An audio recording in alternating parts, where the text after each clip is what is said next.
The steam from the espresso machine fogged the pass-through window, and Maya Bishop wiped it clean with the back of her wrist before lifting the tray of sparkling water onto her shoulder. The dining room at Solen, the kind of restaurant where entrees cost more than her electric bill, was filling up for the Saturday afternoon rush, sunlight slicing gold across white tablecloths through floor-to-ceiling windows. She moved between tables with the practiced economy of someone who had worked her body into a rhythm no manager had to teach her twice, weaving past a sommelier decanting a bottle of Barolo, past a busser stacking bread plates, her low black heels silent on the polished stone floor.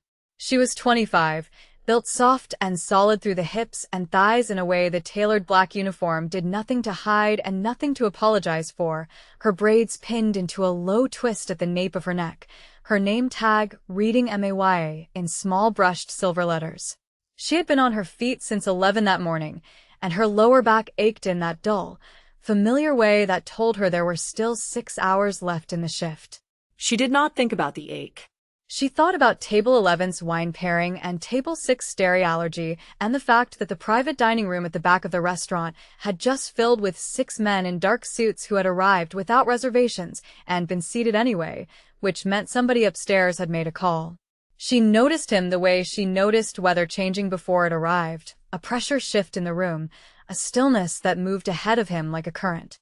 He came in last, after his men had already claimed the round table at the center of the private room, and he did not rush to catch up to them. He walked like the room had been built for the specific purpose of him walking through it. He was tall, broad through the shoulders in a way his charcoal suit did not fight but framed, the fabric so precisely tailored it looked poured rather than sewn onto him. His hair was black and combed back from a sharp widow's peak, and his eyes, when they passed briefly over her on their way to the table, were flat, considering dark brown, the kind of eyes that priced a room and everyone in it before the door had fully closed behind him. A thin white scar traced the edge of his left eyebrow, barely visible unless the light caught it right. He smelled, as he passed her, of cedar and something colder underneath it, like the air right before rain.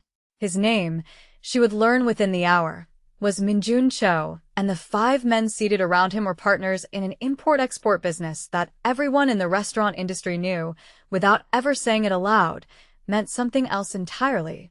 The restaurant manager, a nervous man named Peters who wore his tie a half-inch too tight, pulled Maya aside near the server station with his hand hovering an inch from her elbow, never quite touching. "You're taking the private room," he said. "Mr. Cho requested our best." He said it like a compliment. Maya understood it as what it actually was, which was a liability being handed to the person least likely to complain about it.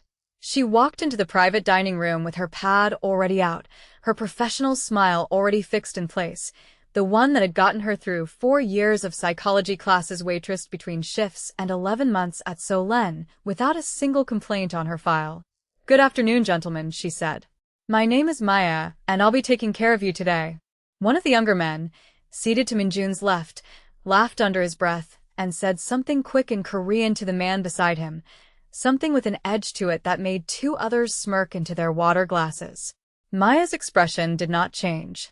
She had grown up in a house where her grandmother spoke 3 languages fluently and had taught her the 4th, Korean, learned first from a college roommate and then chased for years afterward out of pure stubborn love of the sound of it, refined through night classes and dramas and eventually 6 months living in Busan on a study exchange she had paid for by working 2 jobs. She kept that fact folded away the way she kept most things about herself that people did not ask about and would not know what to do with if they did. Minjun did not look at his menu. He looked at her unhurried, the way a man looks at something he has already decided he understands completely. "We'll start with the wine," he said in English, his accent light, precise, each word placed with the same care his suit had been cut with. He ordered a bottle by name and vintage without checking the list. Then, as she turned to note it, he added something else in Korean, fast and low, meant only for the ears at his table, his mouth barely moving around the words, his eyes still on her with a faint, satisfied curl of a man setting a small trap and waiting to watch someone fall into it. What he said was this, that the waitress looked like she'd eaten the last 3 parties Solen had catered, that they should order slowly and watch her waddle back and forth to make it worth the visit, that a place this expensive really ought to hire staff who looked like they belonged in the dining room and not blocking the buffet line. Two of the men laughed outright. One, older, with steel-gray hair and tired eyes, did not laugh, and instead looked down at his napkin like he wished he were somewhere else. Maya did not flinch. She did not blush, did not stiffen, did not let her pen pause on the pad. She had heard worse in 4 languages from people who thought she couldn't understand any of them, and she had learned a long time ago that the fastest way to lose a moment like this was to let your face announce that you'd understood it. So she finished writing the wine order, looked up, and smiled the same professional smile she'd walked in with, and said, in Korean, flawless and unhurried, that she would be delighted to bring the wine right away, and that she hoped the rest of the meal would be memorable for entirely different reasons than the ones he seemed to be hoping for. The table went silent in a way that had weight to it. The younger man, who had laughed first, went the color of the tablecloth. The gray-haired man's eyebrows lifted a fraction, and something that might have been the beginning of a smile touched the corner of his mouth before he smoothed it away. And Minjun Cho, who had not been caught off guard by another human being in longer than he could easily remember, simply looked at her. His expression did not collapse into embarrassment or scramble for cover the way she'd half expected a lesser man's might. Instead, something in his eyes sharpened, focused, recalibrated, like a man who had been playing a familiar game and had just discovered the board had more squares than he'd accounted for. "You speak Korean," he said. "Not a question." "I do," Maya said. "Fluently, actually. I'd be happy to walk you through the wine list in it, if that would help anyone at the table feel more comfortable ordering." She let the smallest edge into the last sentence, precise and clean, and turned to go get the bottle before he could answer. That was the moment everything changed, though she did not know yet how far the change would reach. She felt his eyes on her back the entire walk to the wine station, and she did not turn around, and her hands, when she reached the bar, were steadier than she expected them to be, though her heart was going harder than she wanted to admit. She brought the wine back herself instead of sending a busser, because some stubborn part of her refused to let this table think it had rattled her enough to hide. She poured for the older man first, then worked her way around, and when she reached Minjun last, he watched her hands the entire time, not the wine. "What is your name?" he said, in Korean this time, quiet, meant only for her. "You already have it," she said, nodding at her name tag, and switched back to English before he could press further, asking if the table was ready to order appetizers. He answered her in English after that, and something had shifted in the register of it. Less performance, more attention, the kind of close, careful attention a man pays when he has realized he badly misjudged the size of a room. The gray-haired man, whose name she would later learn was Sungo, caught her eye once more before she left the table and said, quietly in Korean, that he was sorry for his colleague's manners, that some men mistook cruelty for humor and never learned the difference. She thanked him, genuinely, and did not look at Minjun again before she walked out. For the rest of the appetizer course, she rotated the table like clockwork, professional, unbothered on the surface, though underneath the calm, she was replaying the moment over and over, turning it like a stone in her palm, feeling the different textures of it, the sting of what he'd said, the satisfaction of what she'd said back, the strange electric awareness that had opened up in the air between them the second he realized she understood every word. She had embarrassed men before. She had never watched one recalibrate in real time, watched the wheels turn visibly behind a stranger's eyes as he decided she was worth reconsidering entirely. By the time she brought the entrees, Minjun had gone quiet at his own table, letting the younger man, whose name, she gathered from the conversation, was Doyen, carry most of the talking, while he watched her with the unblinking patience of a man solving a problem he hadn't asked for and could not seem to put down. When she set his plate in front of him, he said, in English, low enough that only she would hear it, "I owe you an apology." "You don't owe me anything," Maya said. "You said what you said. I understood it. That's just information now. It doesn't need an apology attached to make it useful." "It was cruel." "It was small," she corrected. "There's a difference. Cruel is when you mean the damage." Small is when you don't think anyone in the room is capable of noticing you did it. She refilled his water without being asked and moved on before he could answer, and did not see the look that crossed his face behind her back, something between admiration and the particular unease of a man who has just been handed an accurate description of himself by someone he underestimated an hour earlier. The meal went on. The men at the table shifted from business talk to something quieter, more careful, the kind of conversation men have when they are choosing their words around a topic they do not want overheard even by each other. Maya caught fragments as she moved in and out. A shipment delayed, a name mentioned with visible discomfort, the word territory used twice in a way that had nothing to do with geography. She did not let herself linger on any of it. She had learned in her time at Solen that certain tables ordered privacy along with their entrees, and the tip for respecting that privacy was steep and consistent. She kept her ears open and her face closed and refilled water glasses like she'd heard nothing at all.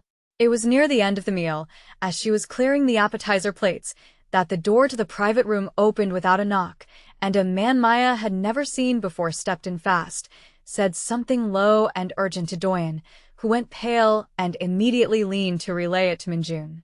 The temperature in the room dropped so fast Maya felt it against her skin before she understood what had caused it.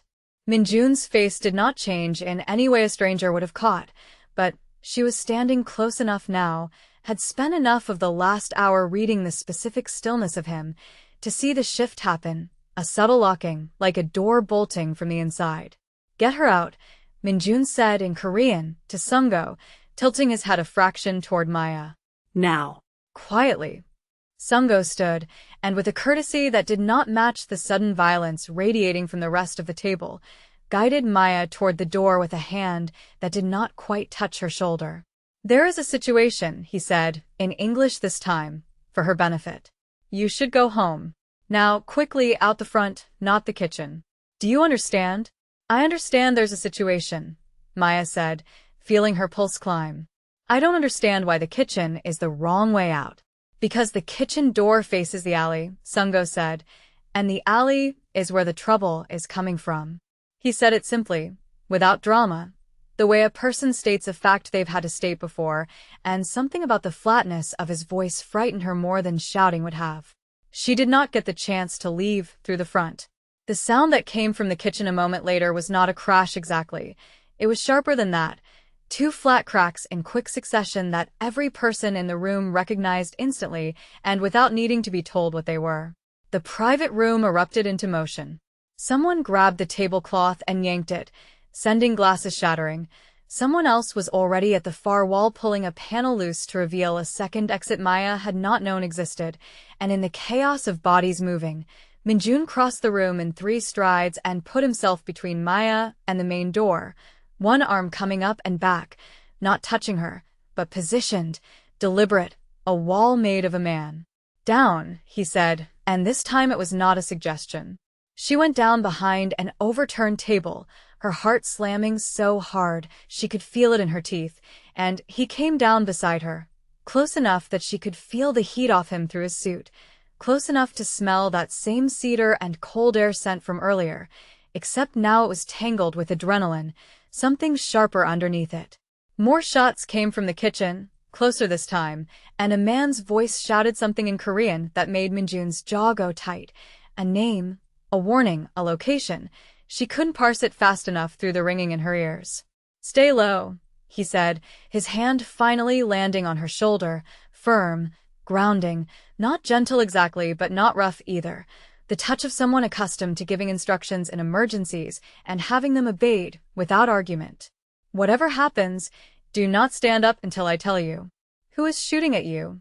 she said, and her voice came out steadier than she expected, which surprised her more than the gunfire had.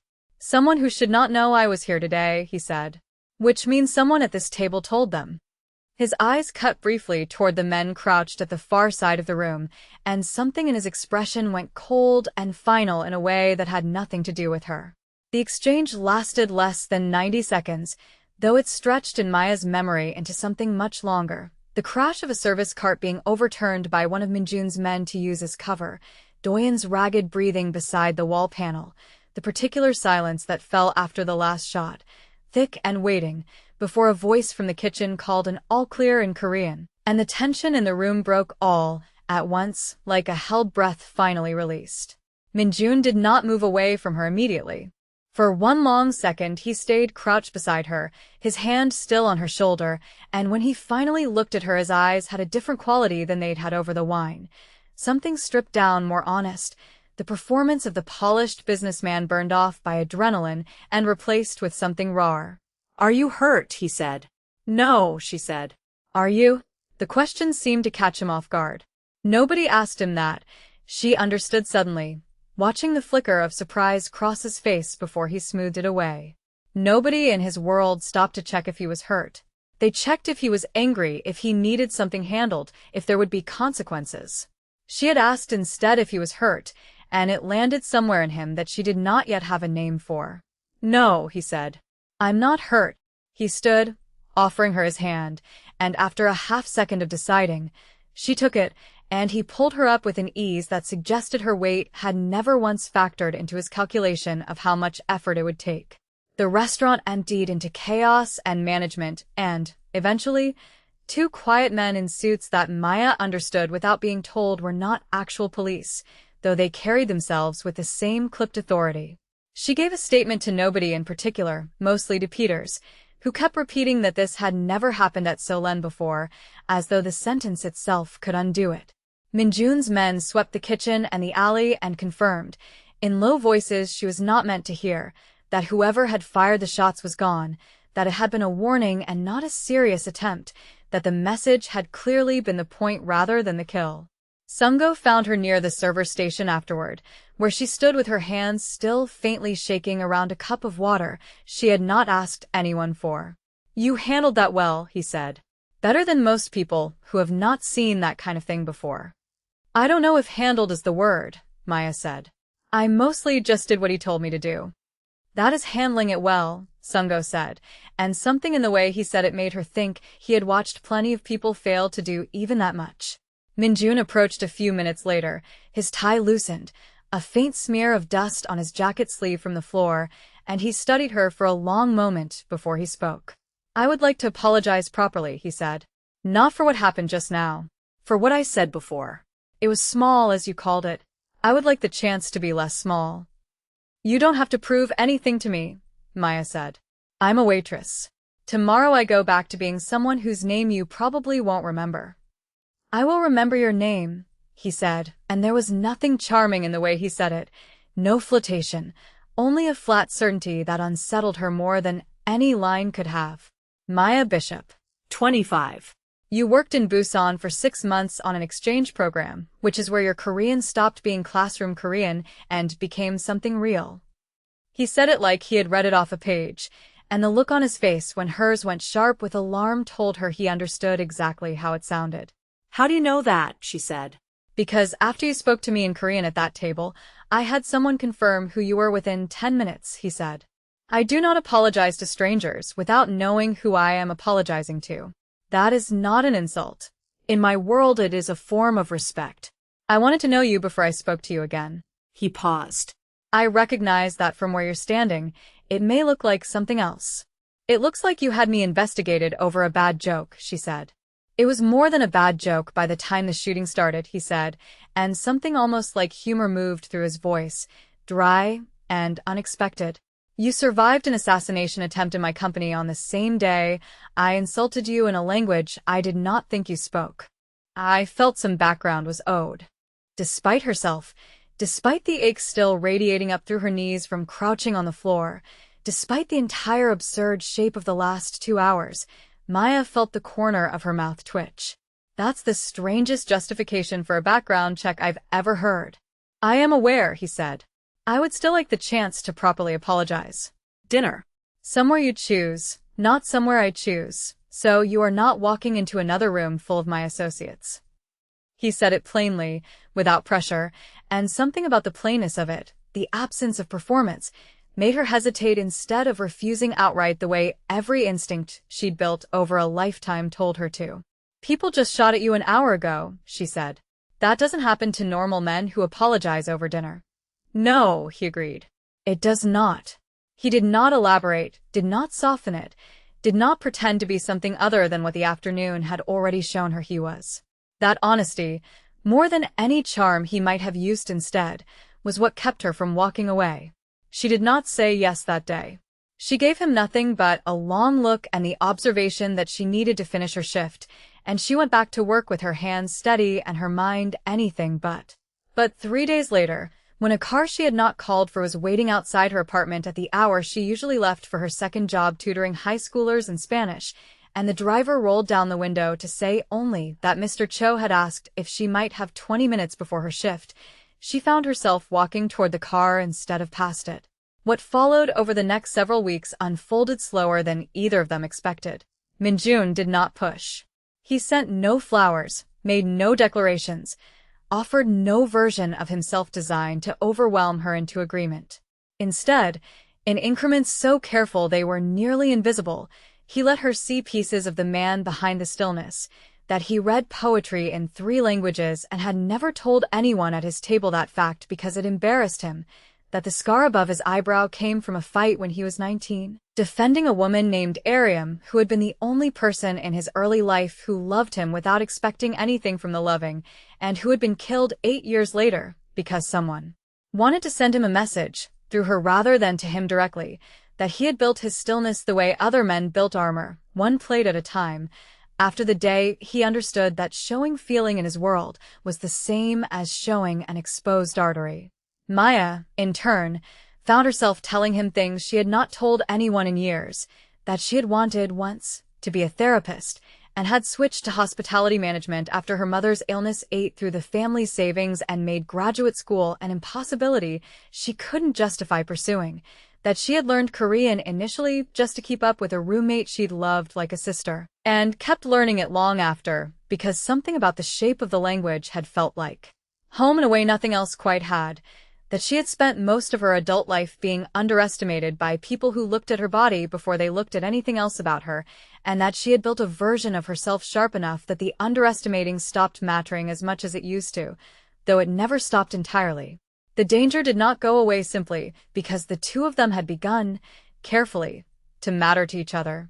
Twice more in the following month, Maya found herself in rooms where violence arrived without warning, once when a car followed hers too closely on the drive home from Solen and peeled away only after one of Minjun's men, stationed without her knowledge 2 cars back, forced it off her tail, and once when she opened her apartment door to find Sungo waiting in the hallway, grim-faced, explaining that a rival faction, led by a man named Taeyong, who had spent a decade circling Minjun's territory looking for a weakness worth exploiting, had learned her name and her routine and needed to be discouraged, immediately, from acting on either. That was the night Minjun told her the rest of it, sitting across from her in his own apartment for the first time, the lights of the city stretched out gold and endless behind him through floor-to-ceiling glass. "You should walk away," he said. "I would understand it. I would not follow you or punish you for it. What is happening to you now is happening because of me, and I cannot promise you it stops." "Are you asking me to leave?" Maya said. "Or are you telling me you want me to?" "I am telling you the truth," he said, "which is that I have never once in my life asked anyone to stay near danger for my sake. I am not asking you now. I am giving you the information you need to decide for yourself."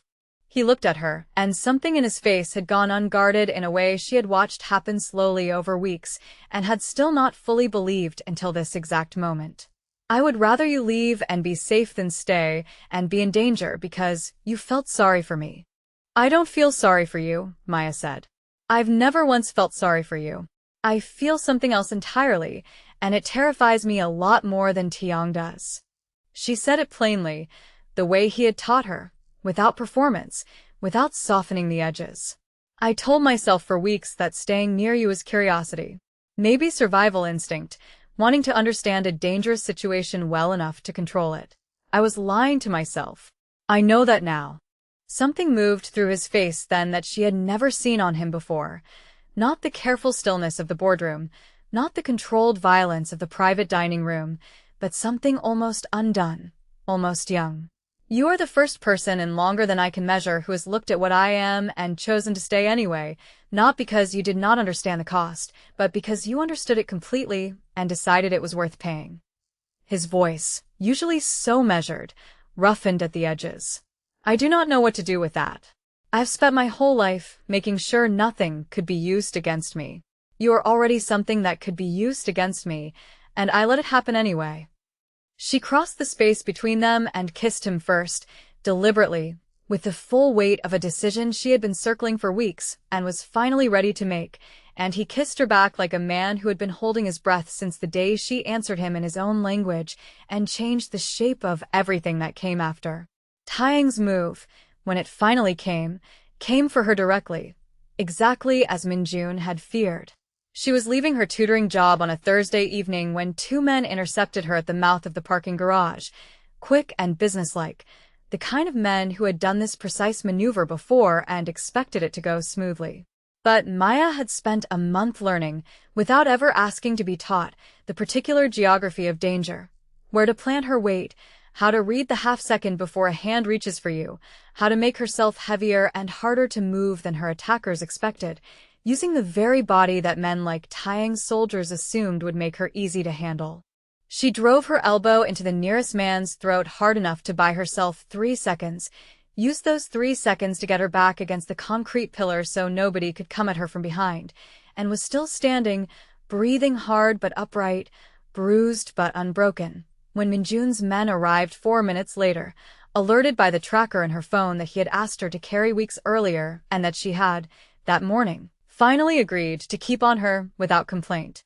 Minjun arrived himself, not sending someone in his place, his composure cracked wide open in a way she had never witnessed, crossing the garage in a run she would not have believed him capable of, and when he reached her his hands moved over her shoulders and face, with a desperation that had nothing careful left in it.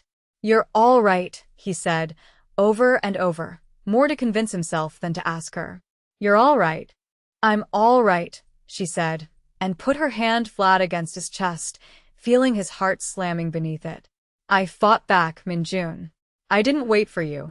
Something broke open in his expression at that, pride and terror, and something that looked, unmistakably, like love, though he did not say the word yet, would not say it for 2 more weeks, until the night the true confrontation with Taeyang finally came to a head.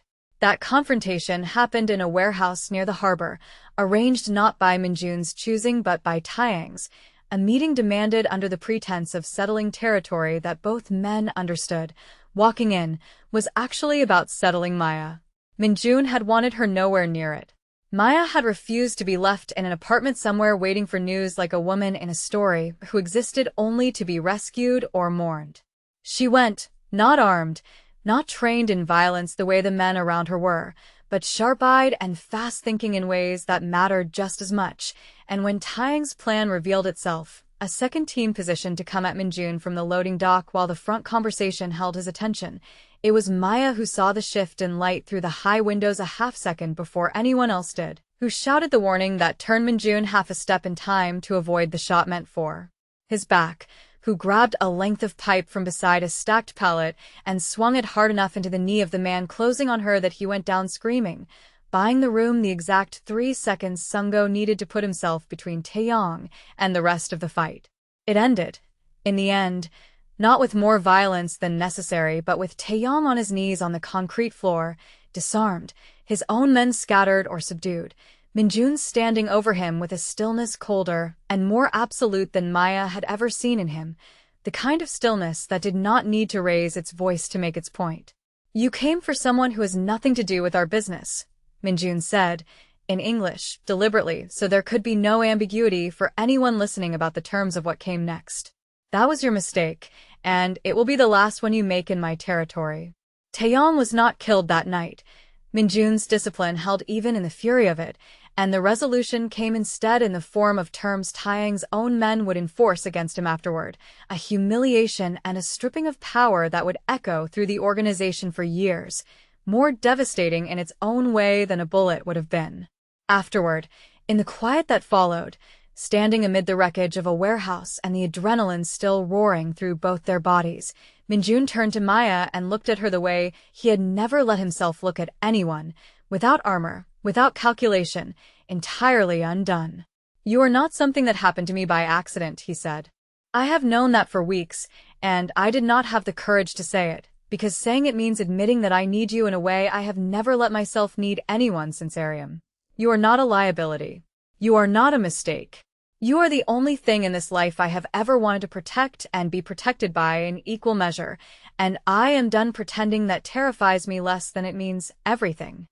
"I already know what you are," Maya said, closing the distance between them, her hand finding his, steady despite the blood still roaring in her ears. "I decided to stay a long time ago. I'm not leaving now because things got harder. Things were always going to be hard. I'm here because of what's underneath the hard parts, not in spite of it."